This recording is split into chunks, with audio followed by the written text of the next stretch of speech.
What do I do when it's 11:24 at night? I've been up since 3 in the morning. Senior Bowl was amazing. It's also over. I'm back home. It is cold, it is snowy, and while I was catching up on my Z's this afternoon, the last two coaching hires this NFL cycle have been filled. So today on Berman's Big Board, we're going to talk about just that. We're going to grade each and every one of them and note some of these are rapidly changing based on who they hire as coordinators. So my grade right now might not be my grade come the end of the winter, or who knows. I think grading stuff this early, a lot of it is just for clicks. But hey, when you're making content, that's kind of what the whole song and dance is it right?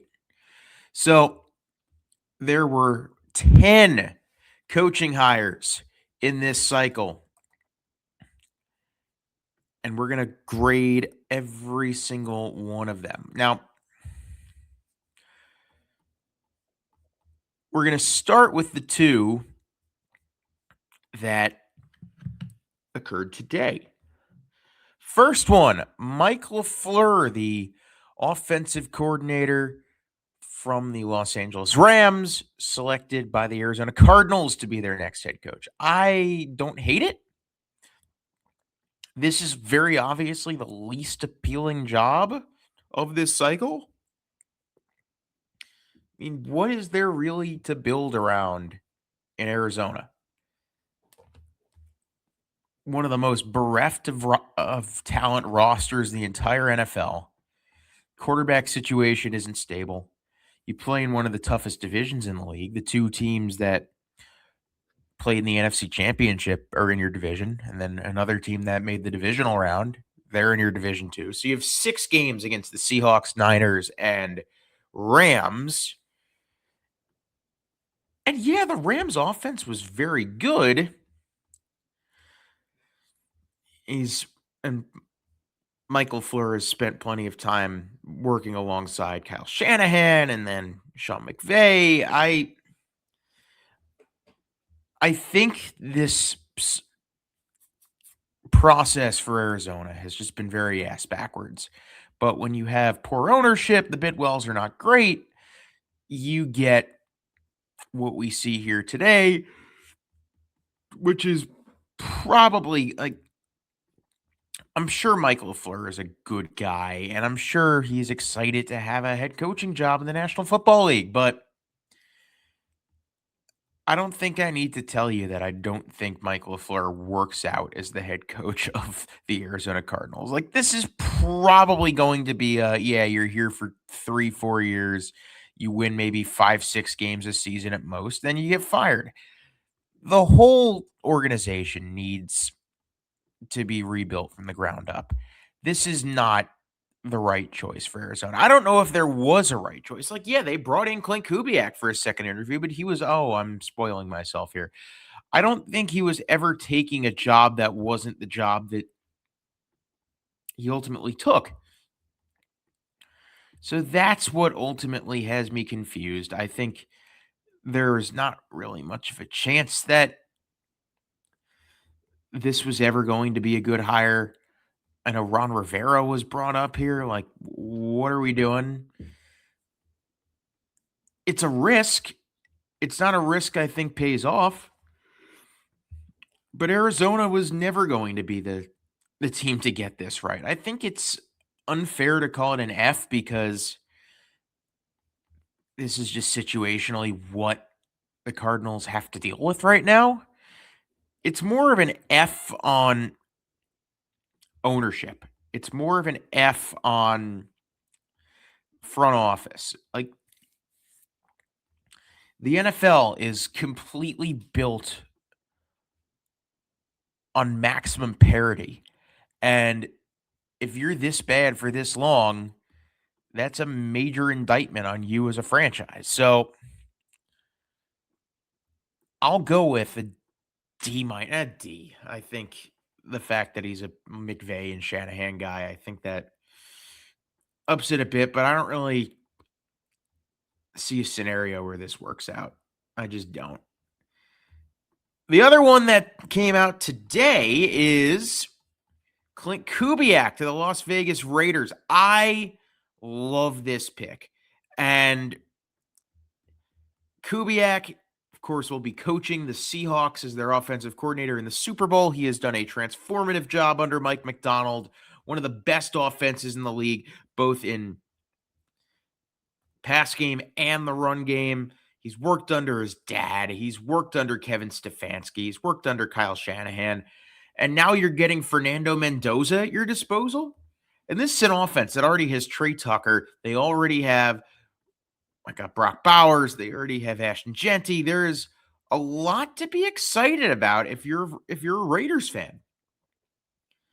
The defense is not great. You're probably not winning year one, especially with the Chiefs looking to get back on track and Chargers and Broncos also being in your division. But I think overall, this is a great hire. This is the only reason I can't give it an A plus is we just simply don't know what he is as a head coach. But A pluses in this category or they only exist to be looked at and laughed at down the line. So I'll give an A minus to the Raiders for Clint Kubiak. I don't think they could have done any better. So A minus, or we could even go with an A. Let's go with an A. I think A minus is actually being a little too harsh. Okay. Joe Brady of the Buffalo Bills. I think the process behind how they came to this conclusion to hire Joe Brady was terrible. Sean McDermott should not have been fired. He was scapegoated for years upon years of not being able to get over the hump. And you know what? Look what happened to Andy Reid. Same thing that happened to him in Philadelphia. Couldn't win the big game, and they scapegoated him. Andy Reid then turns around and wins a Super Bowl or 3 in Kansas City. So what does this mean for the Buffalo Bills? Because now they promote their offensive coordinator, Joe Brady, to head coach. I actually, taking everything surrounding this hire and why it was made out of it, I really like Joe Brady as a coach. I keep on going back to the work he did as offensive coordinator of that LSU team with Joe Burrow. He really developed Joe Burrow into the guy we know him as today. And I like what he's done with Josh Allen. I like the work he's done in Buffalo. I think the hire itself is fine. It's just the process behind it is just really not great. Him bringing in Jim Leonard as defensive coordinator, that's fantastic. I really like everything Joe Brady has done. The resume speaks for itself. I just can't shake why this hire was made and how it went down. But do I ultimately think he'll be successful? Well, I don't know. The Bills roster is not good. Not as good as it should be. Brandon Beane should not have a job right now as general manager of the Buffalo Bills. He just shouldn't. The roster is not good enough, and he went turned around and scapegoated the head coach for it. And it feels like he just wanted somebody where he could have more power over. So this one has me conflicted. I want to like it more than I do. I'm going to go C plus, but I wouldn't be surprised if it turns out to be an awesome hire. I just can't shake how crappy the process was behind everything. I can't shake it. With that being said, I wouldn't be surprised if he winds up being a great head coach in Buffalo. I've been a Joe Brady guy from the jump. Someone who I've not been a guy from the jump rooting for or seeing the light with is Jeff Hafley, the Miami Dolphins head coach, formerly the defensive coordinator of Boston or defensive coordinator for the Green Bay Packers, and then before that was the head coach at Boston College. He had a 22 and 26 record at BC, and he didn't. I mean, the talent there was fine, but I actually really like the work that Jeff Hafley did with the Packers. It was not his fault that his entire defense got injured towards the end of the year. So, what do I think? I think this is a good hire. Not a great hire, but a good hire. I like John Eric Sullivan, the GM, who, like Hafley, is coming over from Green Bay.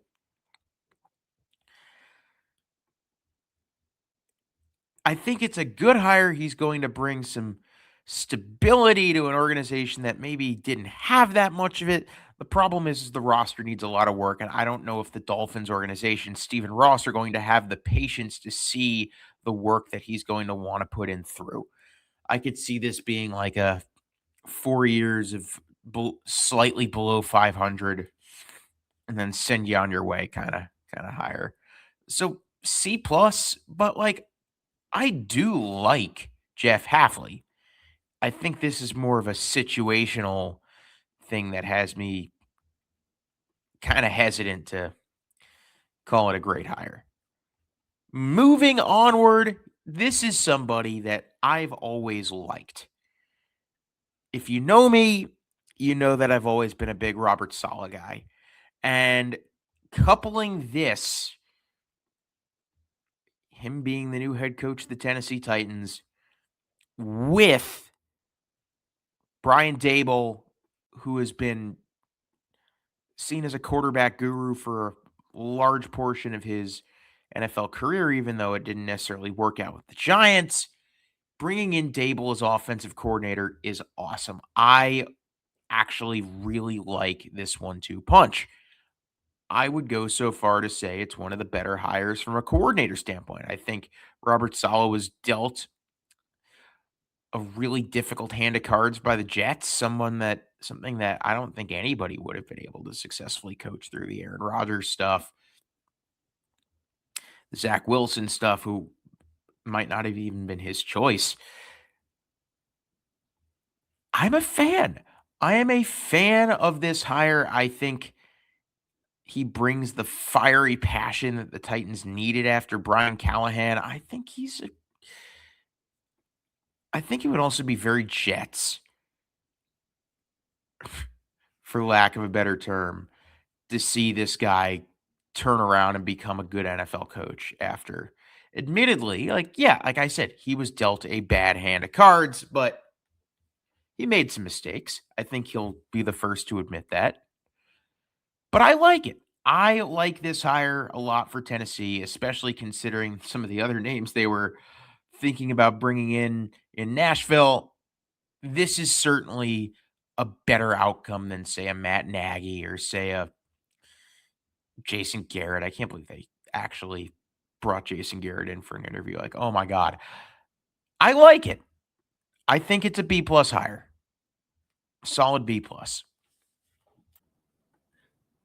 Now, the next hire I think is one of the more confounding ones of the bunch, and that's a Todd Monken hire. Todd Monken getting the job in Cleveland. The way this was done, yeah, a lot of bad processes going through this whole thing. Like, yeah, the way Cleveland handled this, so now they're losing their incredible defensive coordinator in Jim Schwartz. It's bad. But Todd Monken himself, I've always been a fan of his offenses, both at Georgia and also it in Baltimore with the Ravens. The work he's done with Lamar Jackson has been fantastic. Unpopular perhaps. This might be a tad unpopular, but I actually really like this hire. I don't like how it happened.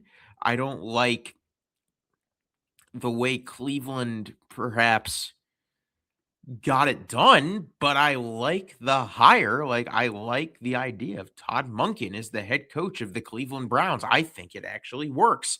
I'm this is one that I'm gonna give it a B, but I wouldn't be surprised if it's great. I also wouldn't be surprised if it's terrible. And if it's terrible, you just simply blame it on Cleveland being Cleveland. No, I'm still not a Shadur Sanders fan. Thank you for asking.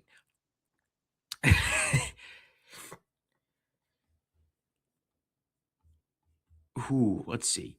Kevin Stefanski, the Cleveland Browns. I or from the Cleveland Browns to the Atlanta Falcons. The Stefanski brings stability. He's the best coach the Falcons have had since Dan Quinn. But at the same time, I don't like his offensive coordinator choice. I think Tommy Reese is a mistake. I'm I like Stefanski. He's done a lot of good, especially in Cleveland. It's not easy to take that organization to the playoffs twice. He's done that. He's won NFL Coach of the Year twice. But I think, and this is just, correct me if you feel I'm wrong. I think my thing with Stefanski that just kind of has me a little bit hesitant,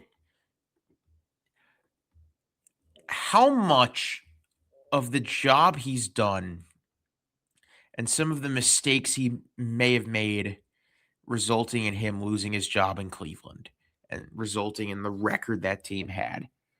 How many of those mistakes was he perhaps given more slack for than maybe he deserved because he was the head coach in Cleveland? Like, if he has the same record at another organization, is he still getting the same amount of slack that he got for some of the poor clock management, some of the pre-snap penalties? He was always one of the most penalized teams in the league. I don't know. There's going to be a bigger spotlight, higher expectations in Atlanta than there were in Cleveland. So I want to say it's a B minus. I think he's a good coach, but I can see this not ending well.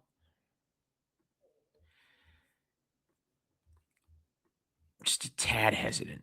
Very hesitant about this one, and that is Mike McCarthy of the Pittsburgh Steelers. The exact opposite of what the Pittsburgh Steelers needed to do in this coaching cycle, where they had a chance to go young, go forward thinking, don't look back, but look forward for once, which they hadn't been doing. They've been completely stagnant under Mike Tomlin, who I think is a great coach, but like many, some guys just hit their expiration dates. That's exactly what happened to Tomlin. So, what do the Steelers do? Forget bringing in a new, fresh face, but instead, they just want to go back to the mediocrity well. And that's what they're doing. Mike McCarthy is going to bring you 10 wins at most every year. He'll get you to the playoffs. He won't win in the playoffs, and you'll just do the same song and dance over and over again. This is just a bad hire. Like, I think McCarthy in a bubble is a fine coach, but he's the wrong coach in Cleveland or in Pittsburgh. That is it. That is all there is to it. Like, I can sit here and say, yeah, he's won a Super Bowl. He's done this. He's been good. Like, that was years ago. This is not the right coach for this organization. They have one of the oldest rosters in the National Football League. They are, like, there's no quarterback. Are you going to run it back with Aaron Rodgers again? I'm just very confused as to what the logic is other than just keep the standard, which is what I think it ultimately is. So I'm not a fan of it. In fact, this I might give an F. I might give this one an F and stick with it. I just don't like the idea of giving of giving the keys to someone just because they've been around for a while and they're a Pittsburgh native. It felt like a hire to appease that demographic, and I can't stand it. Like, I understand. Like, this feels like to me the hire with the lowest chance of success. I don't see a way that Mike McCarthy winds up taking the Steelers to where Steelers fans would like him to take them, which is to another Super Bowl. I can't see it happening. And I think a lot of Steelers fans would agree with me. That's why it has not necessarily been looked at as a solid hire, but rather exactly how I'm seeing it. I see it as a D minus bordering on an F. And I think a lot of people agree. Just the wrong hire from an organization that is becoming increasingly out of touch with what is best for them. They need a blow up. They need to start this whole thing over. And they are not willing to do that. So, oh, yeah. And Pittsburgh does not fire people. So if Mike McCarthy stinks as head coach of the Pittsburgh Steelers, well, guess what, Buttercup? He's got at least another 5 years before, like, they don't fire coaches. This is terrible for them. It is a nightmare hire for the Pittsburgh Steelers and their fans. I know they probably don't see it like that, but it's how I see it. And at the end of the day, this is my fucking podcast. That's all that matters. So yeah, I'm going to give it an F. And if you have a problem with that, well, screw you. Or I don't know. The last two, I think I like the most out of all of these out of all of these coaching hires. These to me are by far and away the best. The first one is my number one coordinator out of anybody available was Jesse Minter, defensive coordinator for the Los Angeles Chargers. This guy has worked under Jim Harbaugh for ages at Michigan and has really built himself up to be seen as like a defensive savant, like in some ways a defensive version of what Ben Johnson is in Chicago. And I think a guy that brings the Harbaugh familiarity to Baltimore, but is also younger and bringing a fresh mindset to an organization that after 18 years of John Harbaugh needed it. This is so necessary, and this is just such a great hire. Like, this is one that I would be shocked fails. I cannot see this hire failing. I can't. Not with the talent on display, not with the coaches he's bringing in. I love what Jesse Minter is going to bring to the Baltimore Ravens. And this is a division that is like very up for grabs. Pittsburgh needs to rebuild. Cleveland is Cleveland. Cincinnati's had Zach Taylor around for a billion years now. Like, this is like oh gosh. I can't speak enough about how much I love this hire and what it means for this organization just to bounce straight to another great coach. Like, yeah, it might not happen overnight, but like if you if you're a Ravens fan, you have to be thrilled. I think that is where I stand. It's where I'm going to stick. This is an A hire. Right now, I think it's my second favorite hire. My favorite hire, a little bit biased, and also a lot of this is depending on who he hires as offensive coordinator, is John Harbaugh to the New York Football Giants. This what I think a lot of people outside of Giants fandom do not realize is that the ultimate successes that come from this hire we may not even see during John Harbaugh's coaching tenure in New York. There's a real possibility that what the biggest wins are going to be from this hire, they might not be with him as head coach. Why do I say that? John Harbaugh has come in and is cleaning out decades worth of organizational rot that have turned the New York Giants into a laughing stock of an organization. The Giants need stability. The Giants need somebody who is going to get them back on the right track. Maybe not over the hump, but somebody who is going to get them back to where they need to be as an organization that is respectability. This is about the Giants being respectable. It is not necessarily about them winning a Super Bowl, at least not now. The quarterback situation, I mean, Jackson Dart is going to be, I think he's going to be great, but there's more talent on the roster than I think previous coaching staff was showing that they could take advantage of. The defense still has some question marks.